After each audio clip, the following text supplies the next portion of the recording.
നബി സല്ലല്ലാഹു അലൈഹി വസല്ലം പറഞ്ഞു സുഹൈറുൽ ഫാറൂഖ് റളിയല്ലാഹു അൻഹു പറയുന്ന സ്വഹാബി റിപ്പോർട്ട് ചെയ്യുന്ന ഹദീസ് നബി സല്ലല്ലാഹു അലൈഹി വസല്ലമയുടെ ശിഷ്യത്വം ദീർഘകാലം സ്വീകരിച്ച ഒരു മഹാനാണ് സുഹൈർ എന്ന് പറയുന്ന സ്വഹാബി. ബദരീകളിൽപ്പെട്ട നല്ലൊരു വ്യക്തി കൂടിയാണ്.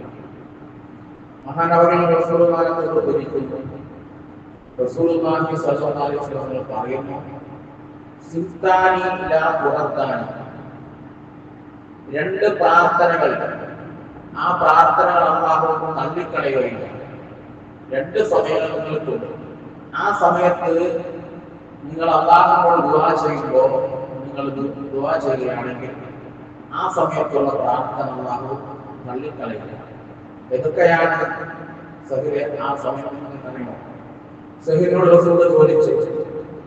സഹിറിന് അറിയില്ല. റസൂൽ പറഞ്ഞു, അത്തുവാഹു ഇന്നൻ നിദാനി, ബാങ്ക് കേട്ട ഉടനെയുള്ള പ്രാർത്ഥന.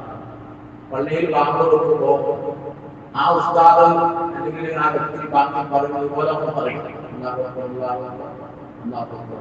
നമ്മൾ പറഞ്ഞു ബാങ്ക് കൊടുക്കുന്ന ആൾ പറയുന്നത് പോലെ പറഞ്ഞ് അവസാനം റസൂലുള്ളാഹിയുടെ വീട്ടിൽ ദുആ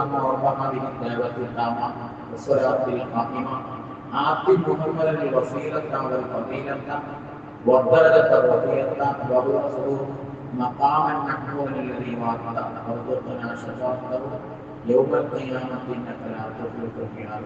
ബാങ്കിന്റെ ശേഷമുള്ള ഒരു പ്രാർത്ഥനയാണ്.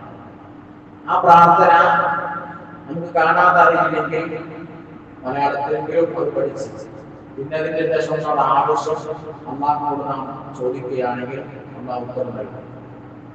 ബാങ്കിന്റെ ശേഷം ദുആ ചെയ്താൽ ഉത്തരം ലഭിക്കുന്നതാണ്. ആ സമയം നല്ലൊരു സമയമാണ്. പിന്നെ റസൂലുള്ളാഹി സ്വഹാബത്തിനെ പഠിപ്പിച്ചു കൊടുത്തു, വഇന്നൽ ബഅസീന യുജിബു ബഅദുഹും ബഅദ, ശക്തമായ യുദ്ധങ്ങൾ നടക്കുമ്പോൾ നമ്മൾ ആ സമയത്ത് ആ നാടിന് വേണ്ടി ദുആ ചെയ്യുകയോ അല്ലെങ്കിൽ നമ്മളെ മറ്റുള്ളവർ ബുദ്ധിമുട്ടിക്കുന്ന സമയത്ത് നാം അല്ലാഹുവോട് ദുആ ചെയ്യുമ്പോൾ ആ ദുആക്ക് അല്ലാഹു പ്രത്യേകം ഉത്തരം നൽകുന്നതാണ്. രോഗം കൊണ്ട് കഷ്ടപ്പെടുമ്പോൾ നാം ദുആ ചെയ്യുമ്പോൾ അല്ലാഹു നമുക്ക് ഉത്തരം നൽകുന്നതാണ്. അത് നമ്മുടെ പ്രയാസങ്ങൾ, ബുദ്ധിമുട്ടുകൾ, രോഗങ്ങൾ വരുന്ന സമയത്തൊക്കെ ദുആക്ക് പ്രത്യേകം ഉത്തരം നൽകും. രണ്ട് സമയങ്ങളാണ് ദുആ ചെയ്താൽ ഉത്തരം ലഭിക്കുന്ന സമയങ്ങൾ. ഒന്ന്, ബാങ്കിന്റെ ശേഷം നമ്മൾ ദുആ ചെയ്താൽ നമുക്ക് പെട്ടെന്ന് ഉത്തരം നൽകും. പിന്നെ യുദ്ധം നടത്തുന്ന സമയത്ത് അല്ലെങ്കിൽ പരീക്ഷണങ്ങൾ നമ്മൾ കേൾക്കുന്ന സമയത്ത് നമ്മൾ അല്ലാഹുവോട് പ്രാർത്ഥിക്കുമ്പോൾ ആ പ്രാർത്ഥനയ്ക്ക് അല്ലാഹു പ്രത്യേകം ഉത്തരം നൽകും. അല്ലാഹു ഹബീബായ നബി സല്ലല്ലാഹു അലൈഹി വസല്ലം പഠിപ്പിച്ച ഓരോ സുന്നത്തുകളും ജീവിതത്തിൽ ഉൾക്കൊണ്ട് ജീവിക്കാൻ, അതിനനുസരിച്ച് ജീവിക്കാനുള്ള സൗഭാഗ്യം നമുക്ക് നൽകി അനുഗ്രഹിക്കട്ടെ. നമ്മിൽ നിന്ന് മരണപ്പെട്ടു പോയ നമ്മുടെ മാതാപിതാക്കൾ, നമ്മുടെ കുടുംബപാലികൾ, മറ്റു ബന്ധുജനങ്ങൾക്കെല്ലാം അല്ലാഹു പാപമോചനം നൽകി അനുഗ്രഹിക്കട്ടെ. നമ്മുടെ പഠിപ്പിച്ച ഉസ്താദുമാർക്ക് അല്ലാഹു പാപമോചനം നൽകി അനുഗ്രഹിക്കട്ടെ. നമ്മുടെ ഭാര്യ സന്താനങ്ങളെല്ലാം അല്ലാഹു സജ്ജനങ്ങളിൽ, സ്വാധീനങ്ങളിൽ പെടുത്തി അനുഗ്രഹിക്കട്ടെ.